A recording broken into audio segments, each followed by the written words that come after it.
story of how I went from taking 3 hours to make a single batch of corn fritters to becoming a kitchen coach.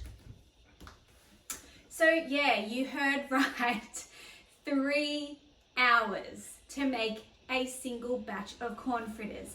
I was like, I had all the enthusiasm and all the creativity, but I lacked how to cook. I thought garlic came in a jar. I thought, can't even remember all the things that I thought were and they weren't. I just didn't understand cooking at all.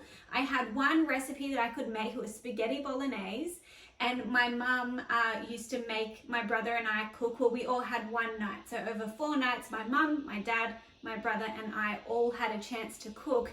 And it was her way to not cook so much and also to get us learning. But typical me, I just took that spaghetti bolognese recipe and I pimped it up so much, but we had it every Tuesday for 2 years. And actually my now husband, if he was over at the time, my boyfriend at the time, he would be my little assistant and he'd be chopping carrots and I'd be like, do this, do this, do this. And I'd be like orchestrating this whole meal. Even spag bowl took me a long time to make because it was from scratch. I didn't just get the simmer sauce and pour it in. And it was amazing, but that's all that I could cook. So then I, grew a love of cooking and I got a bit more interested in it, and it used to take me 3 hours to make these corn fritters. And there was all these interesting things in there, interesting parsley, coriander, spring onion. I used to go and spend so long shopping and finding every single ingredient because I didn't want to mess it up, because I didn't know if the dish would work if I didn't have coriander, or exactly 3 tablespoons of coriander. I used to then invite my friends around for brunch, and then I'd cook these things, painfully cook them while they would be there with me, because I didn't start before they got there. Gosh, no. And then 3 hours later, they'd finally be ready. And then I'd go to serve them up, and I'd be like, okay, have you got eggs? Like, I can't poach an egg. You expect me to poach an egg? I just went through all of that for you. Poach the eggs and get the toast ready. And it was painful and it was slow. And I loved it though. And these corn fritters did taste delicious, but they were not worth 3 hours. So how did I go from that to becoming having a catering business and then becoming a kitchen coach? So for me, my why was pretty big. So I had cancer when I was 21. It kind of blew my world up, but at the same time I was 21 and I couldn't really process it. And I'm here, which is wonderful. It wasn't that kind of scary cancer, which is really amazing, but it's left me a long time from 21 till now. It's 15 years so far to think about things. And the older that I get, the more I think about it and the more my health means to me. And so when I was sick, I kind of drew a line in the sand. I was like, I'm going to get healthy. I'm going to do all this stuff and blah. And then, well, blogs didn't really exist then. They did, but they weren't mainstream. And I didn't know that I could search on the internet and find, particular recipes or health advice or anything like that. So I had this real line in the sand moment, but then I also didn't really know how to do it. So I went on a big journey of searching. And part of that journey landed me in Vietnam. I was traveling by myself before moving to London with my boyfriend, who's now my husband. And I found myself drawn to the Vietnamese food markets. Just every day, I just wanted to go look at the food markets. And they were so exciting to me because they had coriander and like all these herbs and spices that were just so fresh. And everyone seemed to go there daily to get their produce. And I wanted to do cooking classes and I wanted to learn all about how they made this delicious food that was like so poppy and fresh with flavor. And it didn't seem to take them too long to make from what I could tell. And it was just, I was in heaven. And I didn't even really realize it at the time until I came back home and really reflected on it, but how obsessed I got with food over there, and just going to the cooking classes and just watching them and just being so amazed by everything. And it really felt to me like in Australia, we have everything so backwards. We go to the supermarket once a week. We get the same veggies. Everything's there in its little portion, and You get a container of coriander and there's like 4 little sprouts in them. It's the wrong word, but 4 little bits of coriander. And then over there it's just coriander en masse. And obviously that's a seasonal thing and that's a location thing and blah, blah, blah. But still, it just seems so backwards to me of how we're doing things here. Most of what we buy comes in a packet or in a jar or in a can. And we've really reduced our food experience down over here to just being okay with buying things that are pre-made, pre-packaged, and not even giving a second thought for the ingredients that are in there, whether there's different preservatives to preserve it, or just different fillers, or sometimes even in cans it's just 60% water or something like that, and you're just paying for, really like crap to get a little bit further ahead with convenience. And so I was on this journey and my eyes were opened and I loved it. And then I met my boyfriend, now husband, in Thailand. Then we went to London. We thought we were going to live there for a while. I spent that time going to Whole Foods. So I had a job, and in my lunch break, I would walk to Whole Foods. I'd find an ingredient. So I'd be like, quinoa. What's this quinoa? And I'd then get out my phone and Google. I think I could do that then, but it wasn't as advanced as we can do today, obviously. Or I'd write it down on a little piece of paper, go back to work, and then search for quinoa and recipes with quinoa. Because I used to say quinoa. It's quinoa as far as I know. That's how I say it. But I got in trouble once by a supermarket attendee because I said quinoa, and he was so quick to snap me up and say, it's quinoa. Anyway, so I went on my journey of Googling, and then I'd go back to Whole Foods the next day and I'd buy the quinoa because I knew that I had a recipe to make. And on from that, there were a lot of great dishes, but there was a lot of crap dishes, like a lot of crap dishes. Sometimes Pete was just like, I'm not eating that. There was a lot of that actually. And it was funny, and it was just a wild experiment. And I also didn't really give a crap. I just felt like I had this science hat on, and I was just experimenting with ingredients and cooking techniques and trying to figure out how this whole cooking thing works, because I really didn't have any idea besides the corn fritters, and I had a few salad recipes as well. And I also had the spaghetti bolognese, like that was kind of it. Oh, and bacon and egg rolls, obviously.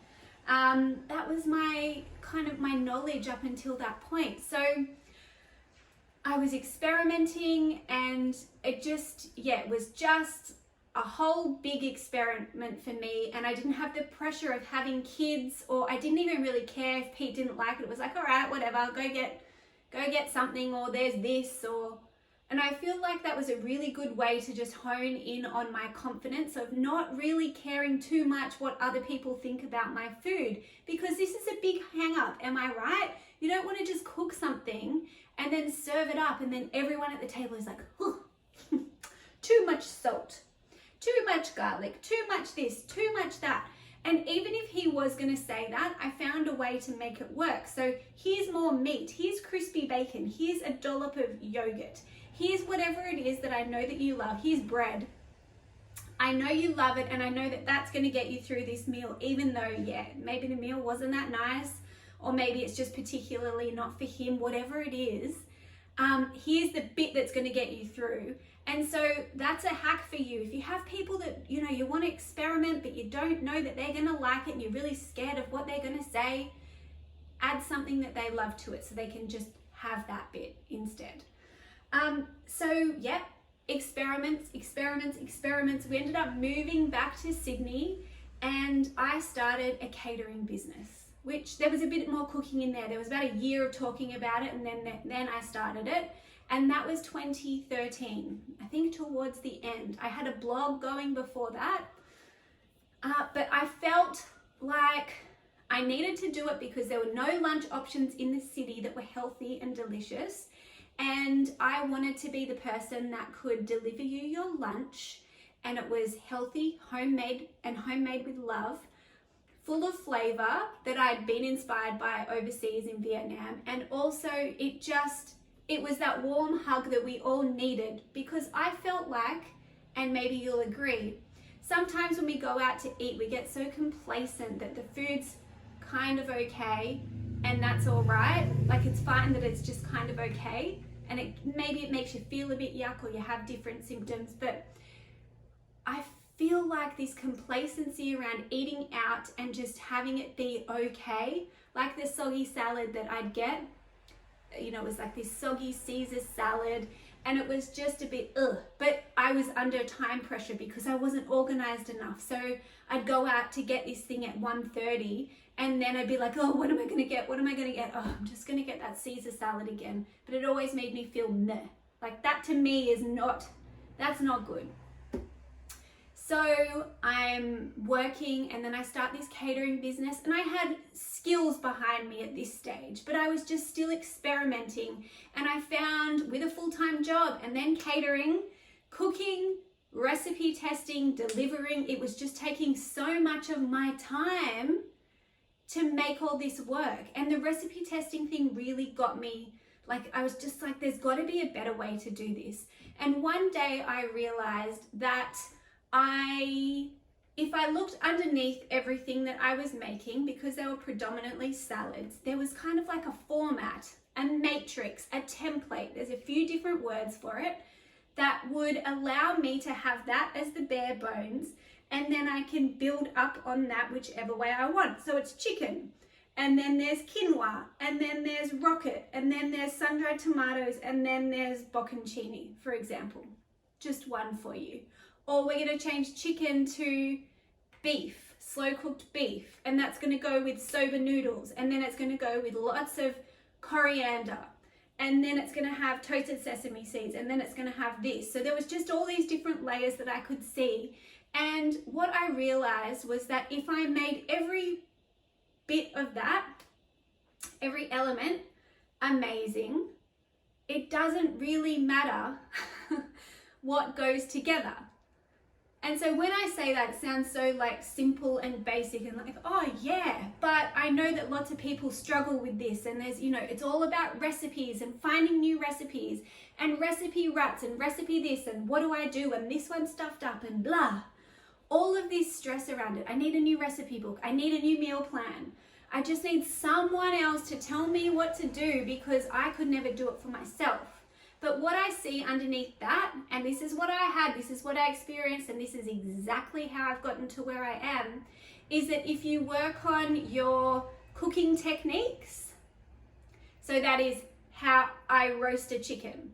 I can boil the chicken in water. I can fry a chicken. So different techniques. I can steam. You can steam a chicken. And then that goes for veggies, roasted veggies. You can steam veggies, you can blanch veggies. Cooking techniques paired with ingredient knowledge. So that is, a roast chicken takes 45 minutes per kilo in the oven. So if I have a 1 kilo chicken, it's going to take me 45 minutes. And obviously in there, there's nuances. So add salt, add oil, add other flavors. But the basics are there. And then, so we had cooking techniques, then we have ingredient knowledge. So ingredient knowledge could also be, let's think of another one. I usually have so many of these.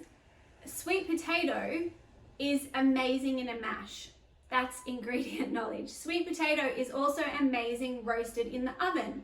Dust some flour on there, add some oil, you've got a crispy roast potato. You can also crank that oven up to 250, add I would say a heat stable oil, but we're getting nuance there, but add some oil, crank it in the oven, chop it up really small, and you could have sweet potato, little crispy bites in 15 minutes, maybe 20. That's ingredient knowledge. You could also shave the sweet potato with like a julienne peeler, which is like a vegetable peeler, but it has little spikes on it, so you get these really thin little noodles, and you could add that into a soup, and it's going to cook quite quickly because it's so thin, and then you have sweet potato noodles in a soup.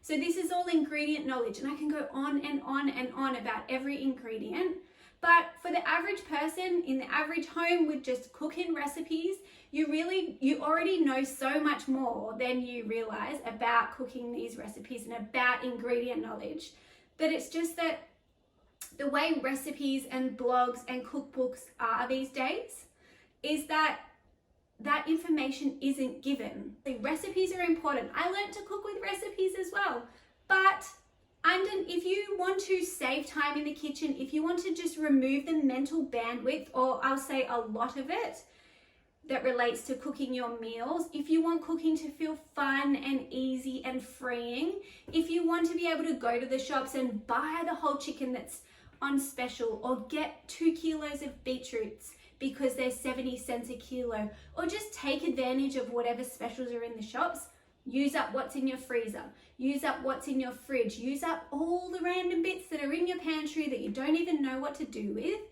The best way to do that is to increase these skills that I'm talking about. So we've got the cooking techniques, we've got the ingredient knowledge, and then the next one is the flavor. And so you already have these 3 things going on in your life and in your brain. You have a lot of experience of cooking, but you've just kind of never had someone like me, or there's other people out there, I'm sure, to tell you and guide you through how to make it possible. And I've gotten here from cooking hundreds of meals per week, thousands sometimes. It's taken a lot of time for me to get here from hopeless 3-hour batch of corn fritters cook, which is what we're talking about right now, but it doesn't actually need to take that long. If I had realized this, probably could have realized it before I even went to Vietnam, although I didn't have the strong passion for that there. I didn't have that part of the realization, but I could have realized it so much long before. And so I started cooking with this different style, and I realized, well, the world wasn't blowing up. My business wasn't failing. In fact, I was getting more messages, more emails, and people began to trust me more. So some would just order. They didn't even need to see the menu. Some fell away because they weren't the right clients for me anyway. Some people just ordered, and I had die-hard fans that ordered every day, every week for the whole, I think I did this for about, I think it was 6 years in the end. Every day, every week, without fail, they would order. And so my business didn't fall apart. It grew, as I just said, and it got better and better. And I saved so much time. As a business owner, I saved so much time. I didn't have to recipe test. I didn't have to find recipes or think of them. I could go to the market in that morning, look around at what's on special, what's in season, take it back and cook it. How freeing is that? How freeing is that? And so for my clients, how I teach people to get to this point of, let's call it recipe-less cooking. Maybe you could call it template cooking. There's a few different names for it, but how you get to this point of ditching recipes is mastering those 3 things: cooking techniques, ingredient knowledge, flavor knowledge. So flavor knowledge, you know so much more than you realize about flavor. Lots of people get tripped up on flavor, that they'll be like, oh, nope, not for me, because I don't understand flavor, so I need to follow a recipe. But you have taste buds. You've been eating meals since you were 5 months old, 6 months old. Some people 4 months old. You have a lot of flavor knowledge going up here. You know what's going on. So then I ended up canning my catering business, or I've put it on ice. It's on hold. I had a very intense injury, and I had a lot of chronic pain, so I had to pause that. And I decided to pivot for a little bit and start teaching people these methods, which is what I do now. So my signature course, Ditch the Recipes, is open for enrollment soon. And this is where I take you through this exact way that I've learned to cook without a recipe. And I teach it to you so you can save time, save your mental bandwidth, start working with ingredients, start working with your kitchen as if it is your friend and not your foe. And just start enjoying cooking a lot more than you ever have before, because you don't need to be externally looking for recipes, externally looking for people to tell you what to do, because you have it within you.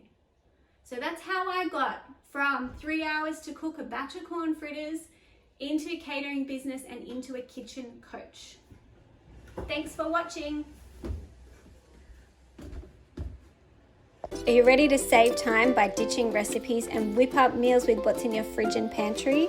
Head to lunchladielou.com.au/ditch the recipes.